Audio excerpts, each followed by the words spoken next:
Maybe you could tell me more about your hobbies or interests instead?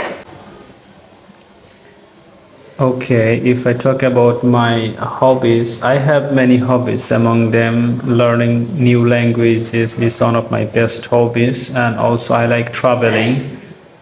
I traveled all the famous places in Bangladesh, and I have wished to travel around the world in the future if I get chance. Wow, Chinma, learning new languages is such a cool hobby, and it sounds like you've been able to use that skill while traveling around Bangladesh. Where was your favorite place you visited? I have many places that I visited. Amongst them, Cox's Bazar was most favorite one because of the beach. I went there for the first time and I just amazed myself to see how big the beach is, the sea. My mind, gets up the moon. Ooh, Cox's Bazar Beach sounds incredible.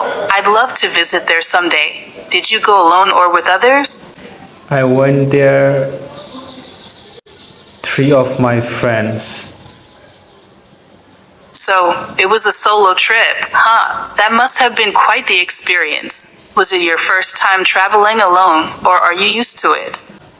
No, that was not my first time that I visited alone. I often travel with my friends because when I travel with my friends, it helps me to, exploring the place properly. And if I go with my friends, then we can have. I totally get that. Traveling with friends can be really fun, especially when exploring a new place. Do you usually plan trips ahead of time or go on impulse? Can you describe what do you mean impulse? Of course, by plan trips ahead of time, I mean, do you typically research where you want to go and book everything in advance? Or do you decide last minute and figure things out as you go? Oh yeah, most definitely. Before going any places, we check it out on Google, or if that place has any website, so that we came to know everything about that place. What are the facilities? What are the advantages, disadvantages, all the things. That's really smart. It definitely helps to be prepared before heading somewhere unfamiliar. Speaking of which, have you thought about any upcoming trips? Yeah, inshallah, if Almighty wants, next winter I probably go to India. Oh wow, India during winter time sounds like an incredible experience. Are there any specific cities or regions you're thinking of visiting?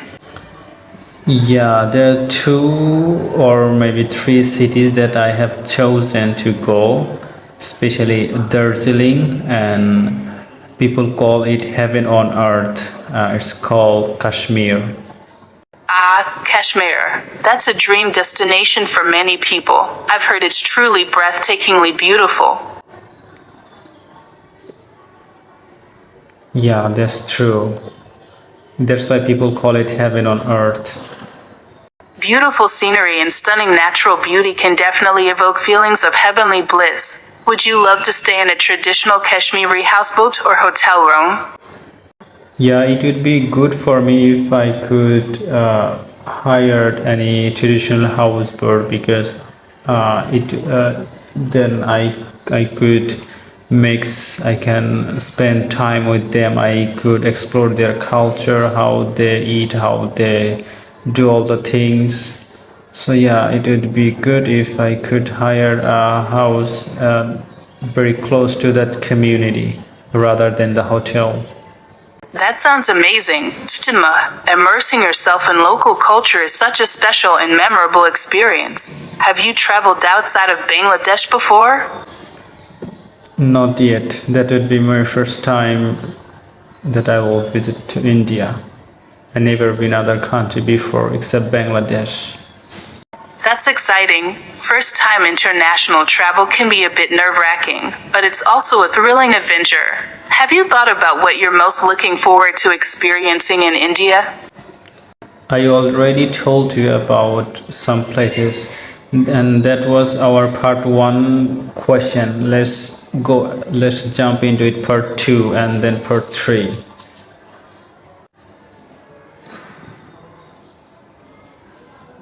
Okay, sounds good. What were the questions for part two again? I already told you that we are going to have a IELTS speaking test according to IELTS exam. So that was our previous question that you asked me about introduction, my hobbies. That was part one, and part two is will be more describable or explaining more about any topic that you will ask me, and part three related to part two also. So ask me some question related to IELTS part two, speaking part. Alright, Tinma, for part two, I'll ask you some follow-up questions based on your hobbies and experiences. Yusun, can you tell me more about what drew you to learning new languages? Okay, that's a good question. Actually, I have wished to learn at least 5 or 6 languages. I already can speak English, Bangla, a little bit Hindi, and I understand Urdu. And the next, after completing English, I will focus on Arabic and then Spanish, and the last is the Mandarin. If I can speak multiple languages, I can communicate with the world. So, this is one of my best hobbies to learn various languages. It will open my door. Wow, Tinma, that's impressive. You have a clear vision for language learning. I think it's great that you believe it will open doors for you to connect with people worldwide. Yeah. So, ask me further question according to part two, or that's enough for you. Sure, I can ask you more questions about your language learning journey. For example, what inspired you to start learning Urdu? Okay, actually, Urdu is kinda similar with your Bengali language. So, if I start learning Urdu or Hindi language, Aha, that makes sense. So, the similarity between Urdu and Bengali languages sparked your interest in learning Urdu. yeah, that's true. Cool. Well, I think it's awesome that you're pursuing your passion for language learning. Keep up the good work. Tinma. Okay, let's talk about IELTS speaking part three. Of course, Tinma. Let me rephrase my question. How does learning new languages help you grow as a person?